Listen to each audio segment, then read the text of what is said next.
कसे बरे ना? बरेच असते, मला माहिती आहे तुम्ही चांगलेच असता, पण लाईक नाही करता. लाईक करत जा. हे बघा, आपल्याला आज बनवायची ही भाजी. ही आहे रानभाजी. ही रानभाजी आहे, याला कुंजराची भाजी असं म्हणतात. तर हे शेतातून आणली परवाची, आणि कालच्या दिवशी ही आमच्याकडे आली. म्हणजे ज्या माणसानं आणली त्या माणसानं शेतातून परवा आणली आणि कालच्या दिवशी आमच्या घरी आणली. आणि याचा मी व्हिडिओ बनवते. याला कुंजराची भाजी असं म्हणतात. हे बघा, हे अशी कोमजलेली आहे म्हणून तुम्हाला समजणार नाही, म्हणून मी हे गवतातून उपटून आणली. हे बघा किती ताजी ताजी आहे. ही अशी भाजी असते. हे बघा, हे गवतातून उपटून आणली. हे कोमजलेली आहे, म्हणजे हिला उपटून 3 दिवस झाले आणि हे तुम्हाला समजणार नाही, म्हणून मी हे गवतातून उपटून तुम्हाला दाखवायसाठी आणली. हिला कुंजराची भाजी अशी म्हणतात. आणि हे भाज्या, रानभाज्या या खायला पाहिजे. हे काही शेतात कोणी पेरत नाही, हे गवत म्हणून लोक उपटून टाकतात आणि बांधावर इकडे तिकडे कुठेही उगलेलं असते. तर हे खायला पाहिजे, कारण का याला मटेरियल नसते, याला फवारा नसतो आणि इतर भाज्यापेक्षा याच्यामध्ये विटॅमिन जास्त असते. आणि या भाज्याचा कोणताच दुष्परिणाम नाही आहे, म्हणून या भाज्या पावसाळ्यामध्ये खायला पाहिजे. आणि जायला पाहिजे थोडंसं फिरायला. बाहेर फिरायला गेलं की कोणतीही भाजी दिसते, कोणालाही विचारायचं. नाही तर माझ्यासारखीला तर सगळ्या रानभाज्याची ओळख आहे. म्हणून मी ही भाजी त्या माणसाला सांगितली होती. तो आमच्याकडे आला होता. त्याला म्हटलं की मला कोणत्याही रानभाज्या तू 2-3 आणून दे, मला रेसिपी बनवायची आहे. म्हणून त्याने हे जमा करून घेतली. खेड्यावरचा माणूस आहे तो, आणि मला आणून दिली ही भाजी. तर आता ही मी चांगली निवडली याला. हे बघा, हे एवढं हे तोडून टाकलं, हे निवडली, हे व्यवस्थित केली नीटनेटकी. आणि आता आपण हे भाजी करू. आणि तुम्हाला समजणार नाही आहे म्हणून मी हे उपटून आणलं. हे गवतातून, हे गवतातून उपटून आणलं आणि हे तुम्हाला दाखवते. तर आता चला, तर मग आपण आता भाजी बनवू. हे बघा, ही भाजी मी 2 पाण्यानं धुवून घेतली. मस्त कसं अशी 2 पाण्यानं धुवून घेतली. हे बघा, छान मस्त निवडून घेतली 2 पाण्यानं. हा कांदा कापला. आता आपण ही मिरची कापली. हा लसूण टाकू. लसूण थोडासा उधळू. याला काही फार मसाले लागत नाही आणि चटणी मिरची टाकून ही भाजी छान होते, कोणतीही रानभाजी. तेव्हा लसूण लाल होत आला, आपण कांदा टाकू.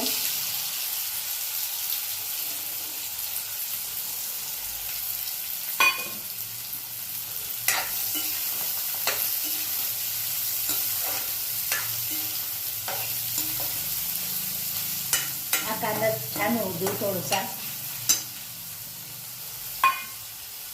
थोडा झाला आहे. आता आपण याच्यात हे हिरवी मिरची टाकू. ही हिरवी मिरची थोडीशी उडू. ही रानभाजी खूपच छान असते आणि हे बिना मटेरियलाची असल्यामुळे ही खायला पाहिजे. बाकीच्या भाज्यांपेक्षा या भाज्या अगदी व्यवस्थित आणि चांगल्या असतात. फक्त यांना चांगलं धुवावं लागतं. चांगलं व्यवस्थित धुवून, चांगलं निवडून मस्त आणि छान लागतात ह्या रानभाज्या. आणि वर्षातून एकच वेळा श्रावणपर्यंत खाता येतील या. श्रावण झाला की मग त्या बी येतं त्यांना, मग त्या चांगल्याने लागत बी आलं की. हे बघा, हिरवी मिरची, लसूण आणि कांदा हा छान झालेला आहे. हे बघा, जास्त होऊ द्यायचं नाही, लाल कांदा होऊ द्यायचा नाही आणि कच्चा पण राहू द्यायचा नाही. व्यवस्थित असं करायचं. आणि याच्यात टाकू आपण हे लाल चटणी. हे जाड चटणी करून घेतली आहे, ही टाकते.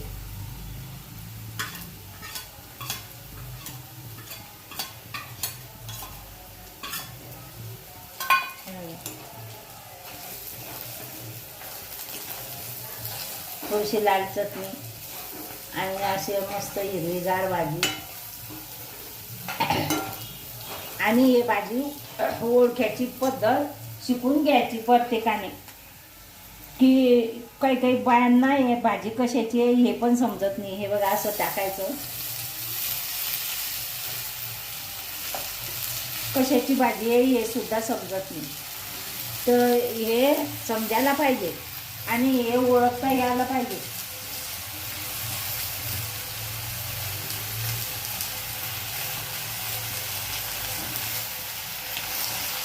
हे आता कढईभर दिसते तुम्हाला, हे एवढी होऊन जाईल.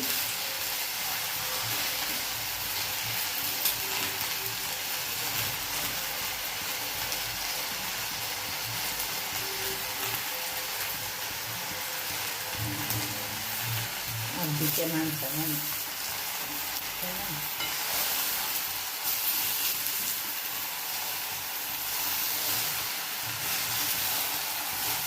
हे एवढी मोठी दिसते ना, हे एवढी शिवून जाईल, हे चिमावून जाईल.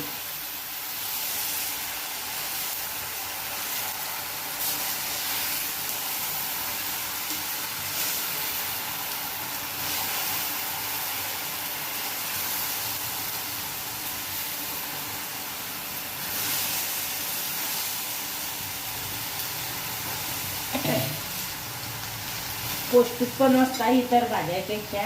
इतर भाज्याले मटेरियल, फवारा, केमिकलचा वापर आणि महागड्या भेटतात बाजारामध्ये. हे कसं शेतात गेलं, तोडून आणलं, आपल्याला पाहिजे तेवढी मस्त ताजी ताजी बनवली. ताजी तर काही भेटली नाही मला, पण भेटली. दरवर्षी मी जाते, पण यावर्षी हिरोळे साहेबांची तब्येत खराब आहे ना, म्हणून मी गेली नाही तर मी दरवर्षी जाते शेतामध्ये 1-2 वेळा श्रावण महिना लागेपर्यंत आणि तोडून आणते भाज्या.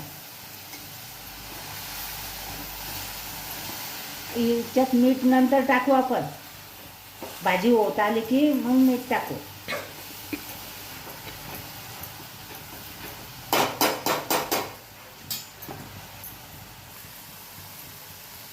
हे बघा, याच्यामध्ये आपण मीठ टाकू. जास्त मीठ टाकायचं नाही, अजून ते कमी होईल. खारट भाजी चांगली नाही लागणार, थोडंसंच टाकायचं.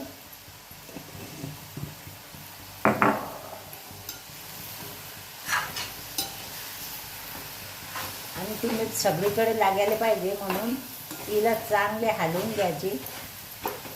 हलवून घेवेपर्यंत ही भाजी तयार होईल.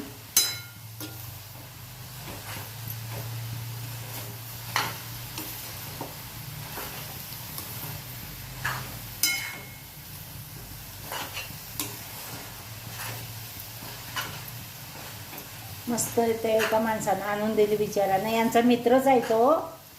आणि त्याला सांगितलं होतं मी, मला रेसिपी बनवायची आहे, तर मला आणून द्या भाजी असेल तर. माझं जाणं नाही होते यावर्षी,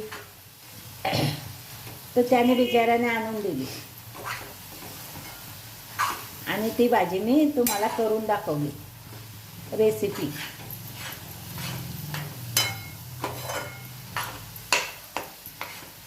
हे बघा, आता सगळीकडे ही भाजी लागलेली, मीठ लागलेलं आहे आणि भाजी पण कमी झालेली आहे. आता थोडीशी अजून होऊ देऊ आपण हिला. आणि हे बघा, ही भाजी झालेली आहे. मी गॅस बंद केलेला आहे. ही भाजी छान झालेली आहे आणि रानभाजी मी तुम्हाला बनवून दाखवलेली आहे. आता आपण हे या प्लेटमध्ये काढून घेऊ, ते सांगशील नाही चालणार.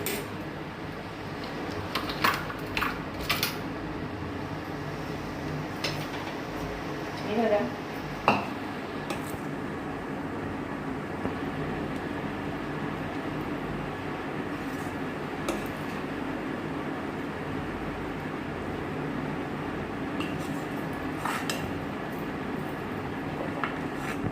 हे बघा, अशा प्रकारे ही शेतातली भाजी मी करून दाखवलेली आहे. हिला रानभाजी म्हणतात.